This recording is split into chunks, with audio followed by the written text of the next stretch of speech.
हुजूर नबी करीम अलैहिस्सलाम की बारगाह में एक शख्स आया। बड़ी प्यारी ईमान अफरोज हदीस पाक है और हम में से हर शख्स को, नौजवानों को हर वक्त याद रखनी चाहिए। आका की बारगाह में हाजिर हुआ और जुर्रत देखे उनकी, बेबाक नौजवान थे। कहा या रसूलल्लाह मुझे जिना करने की इजाजत दे दें। अब ये बात सहाबा ने सुनी तो जैसे आंखें नहीं बंदे की लाल हो जाती कि कुछ हया कर कैसी बात कर रहे हो अल्लाह के नबी से। करीब था कि उठ के उसको पकड़ते मारते। सरकार ने कहा बैठ जाओ। बच्चे से कहा बेटे इधर मेरे पास आओ। वो थोड़ा आगे कहा मेरे करीब आ जाओ। इतना करीब आ गया कि हुजूर का हाथ उस तक, कंधे तक, सीने तक जाने लग गया।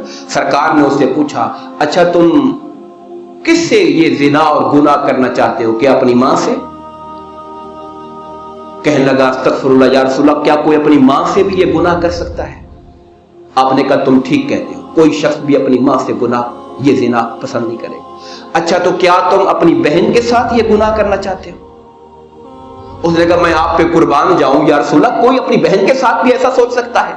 आपने कहा तुम ठीक कहा, कोई ऐसा नहीं सोचेगा। फिर आपने कहा क्या ये काम बेटी के साथ करना चाहते हो?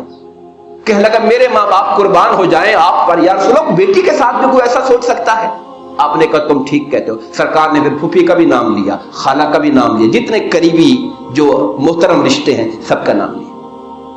और वो हर बार कहता था मैं आप पे कुर्बान जाऊं, ऐसा नहीं ऐसा नहीं। तो सरकार ने कहा मेरे बेटे सुनो, दुनिया में जो भी औरतें होती हैं, किसी की माँ होती है, किसी की बहन या किसी की बेटी होती है, किसी की खाला किसी की फूफी होती है।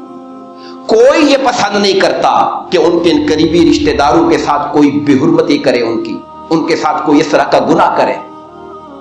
सरकार ने अकल, लाजिक, मंतिक के साथ ये बात उसके दिल में डाली और ये बात दिल में डालने के बाद मेरे आका ने उसके सीने पे हाथ रखा और हाथ रखकर कहा अल्लाहुम्मा, ऐ परवरदिगार इग़फिर ज़ंबा, इसके गुनाह माफ कर दे या अल्लाह, इसके दिल को पाक कर दे और इसकी शर्मगाह की हिफाजत फरमा। सहाबा कहते हुजूर के दस्ते मुबारक और दुआ का सदका था, मदीने में उससे ज्यादा शर्म वाला जवानी कोई नहीं था। मदीने में उससे ज्यादा हया रखने वाला कोई जवान नहीं बचा था फिर मदीने के अंदर। ये एहसास होना चाहिए कि हमारी निगाहें जब किसी माँ बहन बेटी की तरफ उठती हैं तो हमें अपना घर याद आना चाहिए, अपनी माएं बहनें बेटियां याद आनी चाहिए। इस्लाम का, दीन का ये वो पैगाम है। हमारे दीन का ये हुस्न था, ये हुस्न है। इस्लाम से बढ़कर शर्म और हया देने वाला कोई दीन नहीं है।